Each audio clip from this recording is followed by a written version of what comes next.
The Canadian government has clarified that it is not aware of evidence linking Prime Minister Narendra Modi or Jaishankar or NSA Ajit Doval to the June 2023 murder of Nijjar. This comes a day after it was a Canadian daily, The Global and Mail, which published Canada's suspicion of PM Modi knowing about the attack on Khalistani terrorists.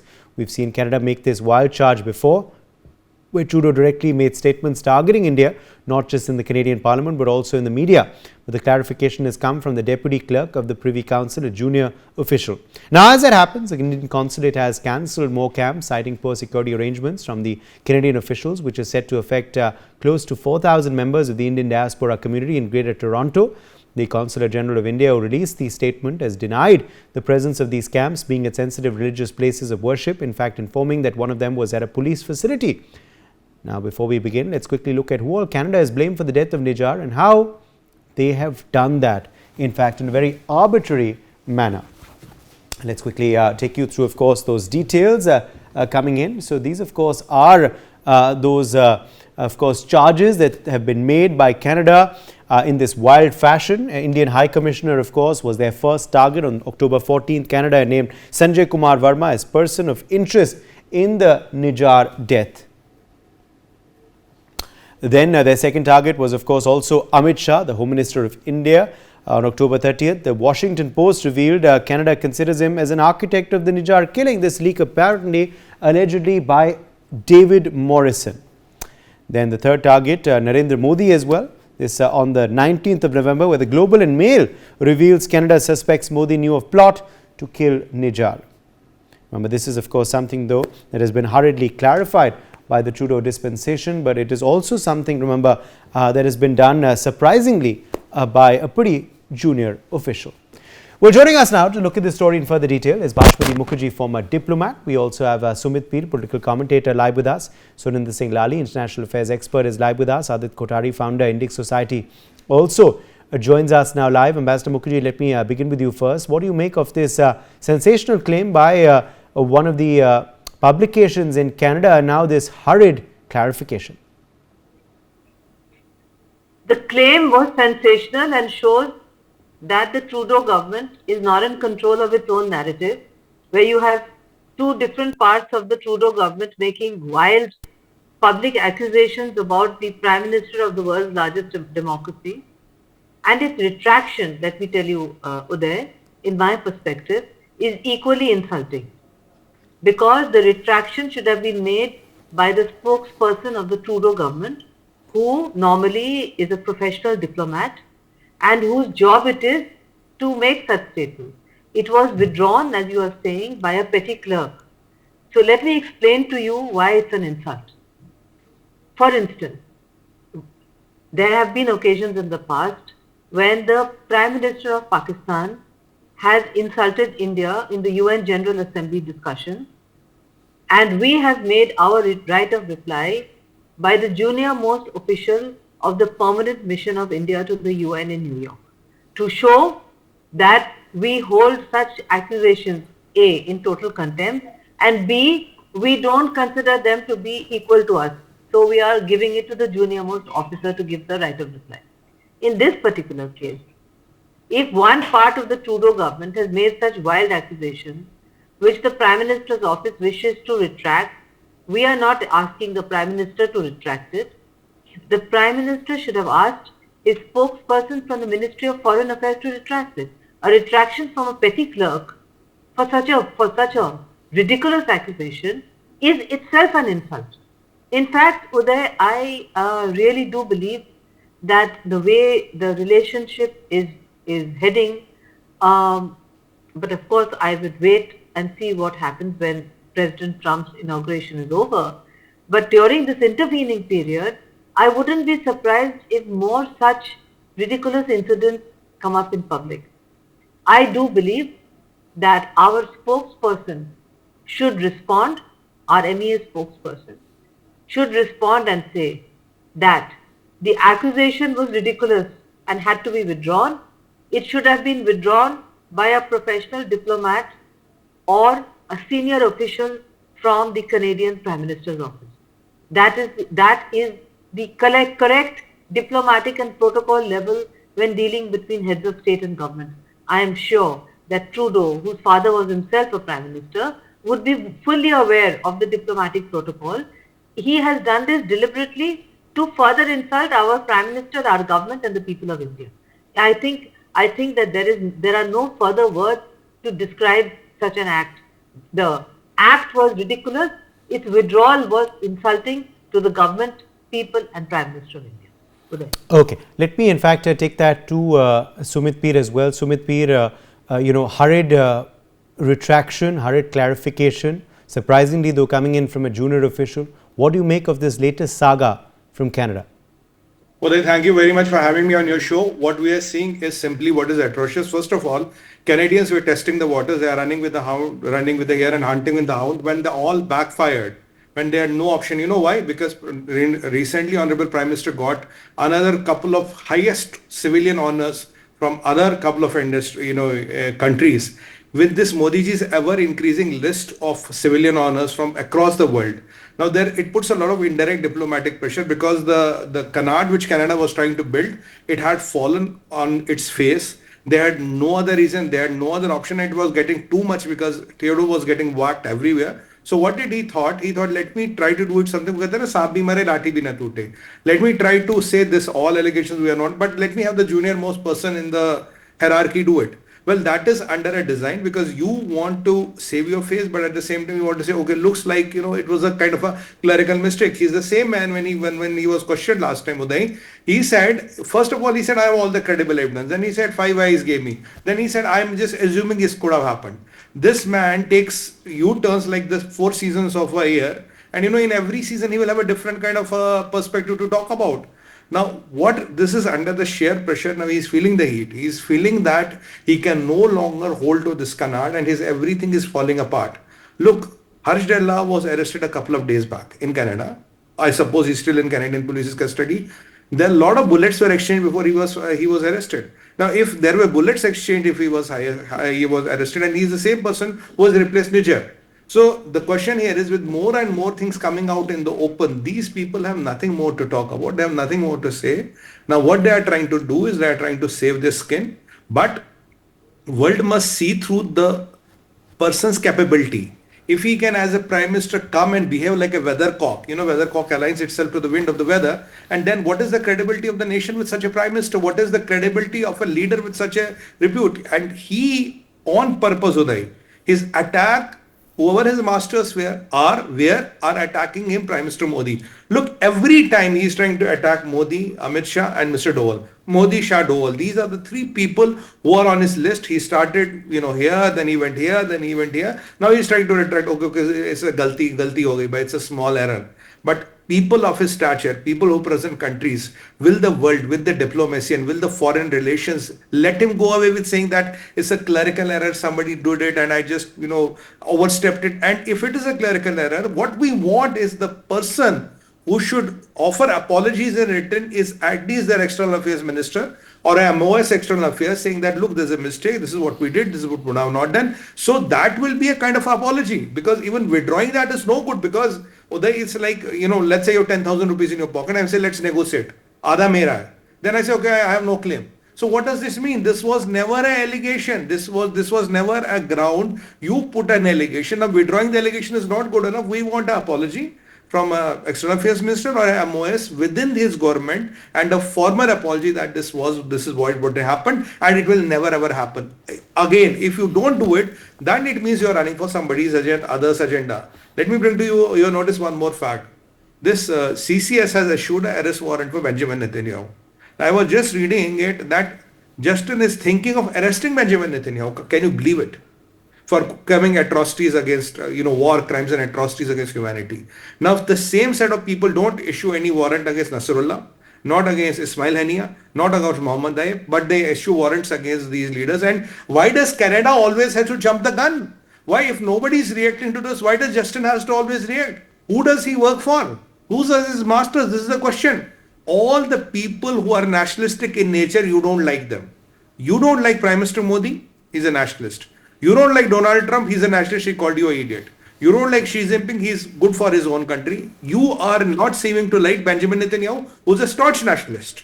So you seem to have some problem with these nationalists, the people who are pro-country and are thinking for the benefit of the country. You seem to be going out with these wokes and these, I don't know what to call them, these semi-literate men or semi-radicalized men or fully radicalized men. You only seem to be going with people like Jagmeet Singh, who are your good buddies. Wherever there is reason, logic, and wherever there is sanity, that seems to be oxymoron to you. Canada has made a mockery of himself with this man. I'm sorry, the relations are going to a level where they can't be repaired. It is not, yaar, ye koi kindergarten hai kya? Today you take Prime Minister's name, tomorrow say it's now galti ho gayi. Matlab, is there something, what the hell is wrong with you guys? Don't you do your work? Don't you know you're talking to the leader of the world's largest democracy? Have you gone completely bizarre? Is your diplomacy worse than Rwanda, with due respect to Rwanda? What are you doing? You have fallen to new levels of incompetence, and you're fallen to new levels where you are unfit for your job. That's how I would like to end it. Okay, let me in fact quickly take that to Narendra Singh Lali as well. Narendra Singh Lali, is this a new low in this particular case? Prime Minister Narendra Modi's name being taken by a Canadian daily.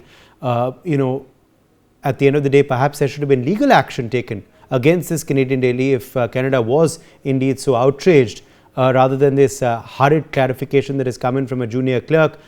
What do you make of this sensational claim and what has transpired after?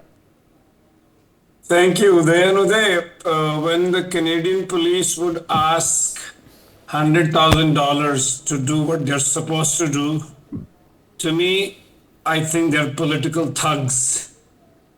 And the way this whole thing is enacted out, with first shooting from the treetops and then withdrawing, I mean, to me, this entire country of Canada looks like a kabuki circus.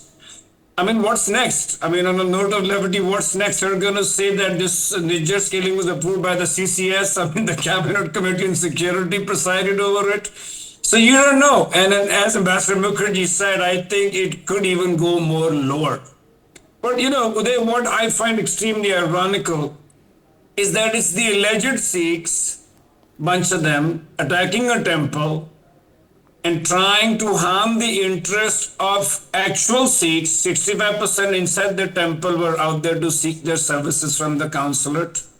And of course, other Indians, which includes the larger chunk was Hindu.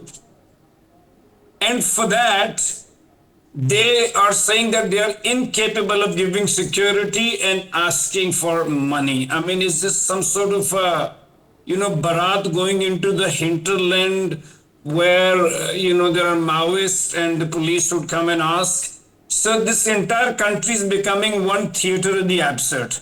And this pyromaniac, Justin Trudeau, has really taken it down to the point where I think recovery would be a mammoth task for the next dispensation that comes in. What he tried to do was he tried to spin it, because he was so beholden to the K element, as a Hindu versus Sikh problem. Primarily, I feel, it's an entirely anti-Hindu sort of a failed effort.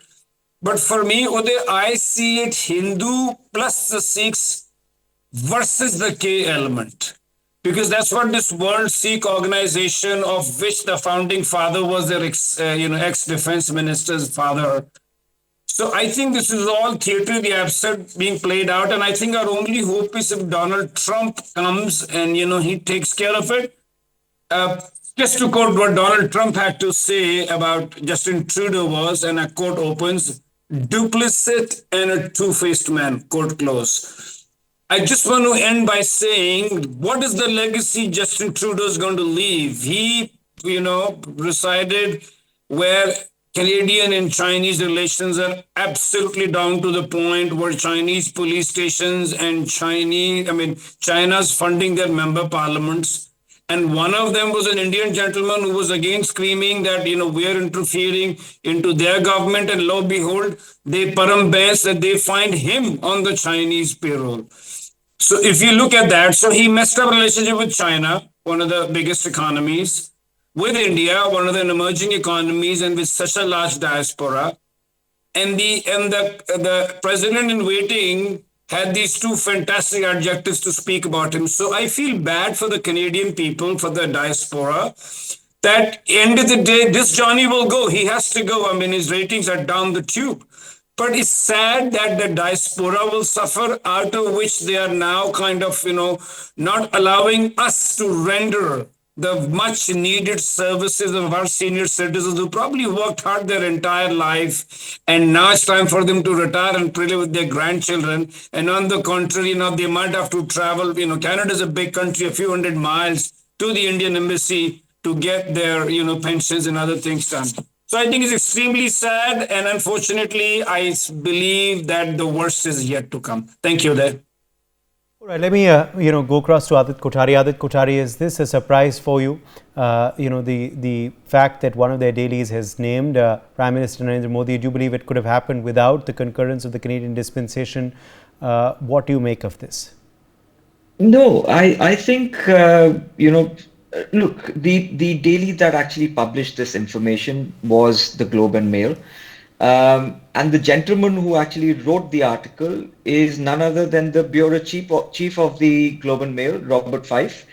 And this is not the first time he's come out, with his compelling and convinced argument to basically suggest that the Indian government at its helm, at its pivot, was basically involved in the killing or the assassination of Nijjar. He's been saying this for months now. And the theory that he has often published and he's spoken about is that he connects the Nijjar assassination to the failed assassination attempt of Pannu, which was supposedly to happen in the US, and they're basically connecting those two dots to say that this is how both of them would have played out.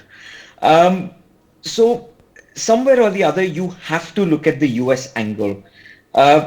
What the Canadians are doing is they're just bidding for the US deep state at the end of the day. I think that is fairly evident by now. Narendra Modi has probably been one of the most pro-US Indian prime ministers that we've had over the course of the last 70 odd years. But so much so that the Biden administration doesn't see that and doesn't want to accommodate him with the kind of respect that he truly deserves, and in a sense have actually turned out to diminish all of India's interests that India have raised with the United States over the course of the last 1.5, 2 years. So there is definitely that angle that needs to be probed. The difference is, from a US perspective, they had a strategy, a very process-driven strategy where they indicted, they had, given us dossiers, informations were exchanged diplomatically, and all of those due courses were followed. In the case of Canada, it's complete mindlessness, ludicrousness, and, so-called credible allegations that we've seen so often. So obviously Canada, Trudeau being the jester that he is, he's provided, quite a bit of entertainment to the globe and to Indians in general and to some Canadians as well. I will still say some Canadians, because until he's not politically routed out, I will not be, I will not hold an opinion, a high opinion of the Canadians in general. But fundamentally, the politics of the subcontinent is becoming a problem in the Western Hemisphere. And this is what the people of the Western Hemisphere must realize, and they must hold their polity accountable for it. And this goes for United Kingdom, Canada, and the United States. The more you allow the politics of the subcontinent to be played on your streets, the more disproportionately the polity of the day will be harboring and patronizing feral elements within your society. So the Khalistanis, to be named. And this is happening everywhere, whether it be the United Kingdom or it be Canada. So ultimately, the way I see this, I don't see, this going away. Even if tomorrow there's a conservative government that comes into play in Canada, to salvage the relationships between India and Canada is going to be a mammoth task from where they've actually left this. And Khalistani politics is a reality within the polity of Canada, because it's just not the one party which is actually involved patronizing them. It's all the three parties, whether it be the NDP, whether it be the Conservatives. They are all pandering and patronizing to this K group, which has become quite a bane of civilization for Canada. Right. Let me take that back to Ambassador Bhashpati Mukherjee. Ambassador Mukherjee, do you believe this is a pattern? You know, this series of selective leaks which have happened. First, of course, them naming, the Indian High Commissioner, of course, in their official statement. Then the name of Amit Shah cropped up. Now it's Narendra Modi. Is there a pattern to it all? The first pattern which is disturbing is that the allegations which were brought against our former High Commissioner was that he was a person of interest. And what was he accused of doing?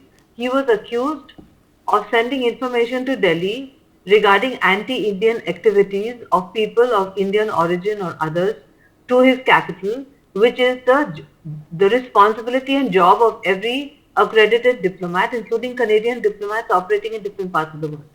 The second pattern is to try to involve first our intelligence agencies and then our political leadership. The final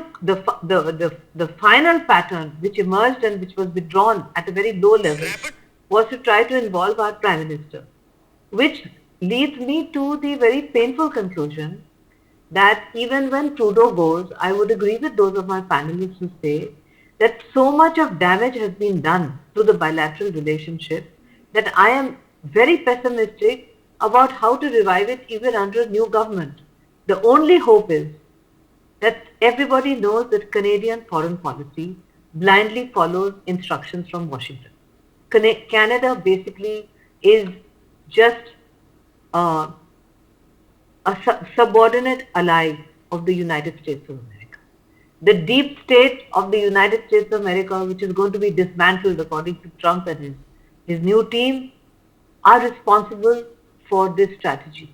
Therefore, when the instructions will come from Washington to Canada to cool it, it doesn't matter who's in power, they will cool it. Once they cool it, we will have to decide how to go forward.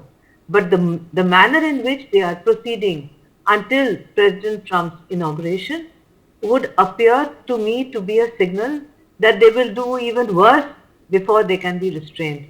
We on our part would have to be very cool because despite everything, Uday, we have a very vigorous trade and business partnership with Canada.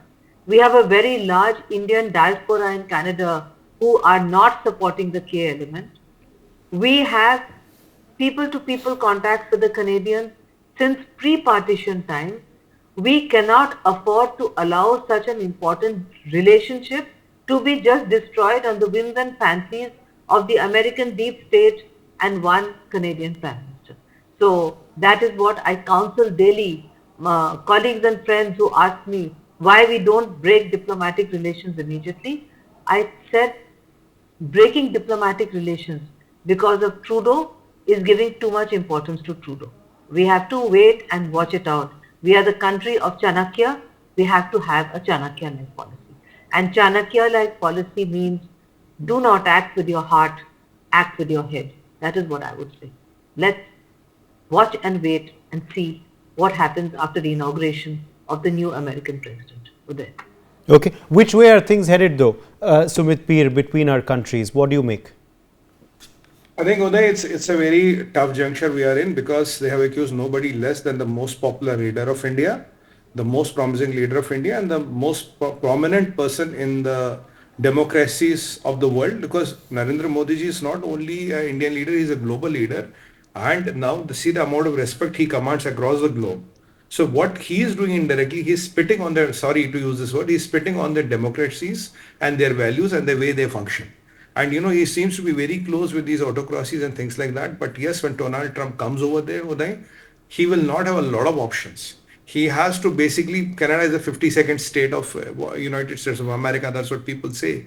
They have to follow the American policy. But what I see now, what Ambassador Ma'am rightly pointed out, even if you look at all the parties, even the other party has an equal sympathy for the K elements. They're not as direct and as blatant, but they are. If the mandate is like such, again Jagmeet Singh is needed by this side or that side, he will be again required in the larger scheme of things. If this will be required, we have to really mend our ways. But only our hope is if the American deep state is dismantled, which Trump promises to do so, then only this menace will be curtailed, because you have to, if you have to see where does the money come from, who does benefit. You track these two things, everything is settled, because even Justin is not naive. He knows why he is doing it. What are his compulsions? Look at Joe Biden. After leaving, he is allowing, before leaving office, he is allowing ATACMS to be used against Russia, putting the whole American civilization on the nuclear, kind of a nuclear target of the Russians. If these kind of things can happen in today's world, what we are seeing is a miniature of that. I mean, if this is the level of penetration of deep state, and this is what is the compulsion of the global leaders, now what we are seeing is nothing unusual, but we have to do what is in our interest, and we will do at the time and place of our choosing what is in our interest. And let me tell them, if there are enemies of India anywhere in the world, and don't be under this illusion, if America has the right to eliminate Qasem Soleimani, that's a privilege or a special card which Americans have. Everybody has a right to do it. Israel has a right to do it. Bharat has a right to do it. That should be loud and clear. It does not matter how, when and where. The issue is, when it comes to the security of 1.4 billion people, all our options are open. And it's not the skin color which will determine your set of rights. This message has to go very loud and clear. I think that is my limited point on it. Okay, let me take that across. Okay, I think we've run out of time, so we're going to have to let that be the last word. But my thanks to all of our guests for joining us on this discussion. For more such videos, subscribe to the Newsx YouTube channel, hit the bell icon.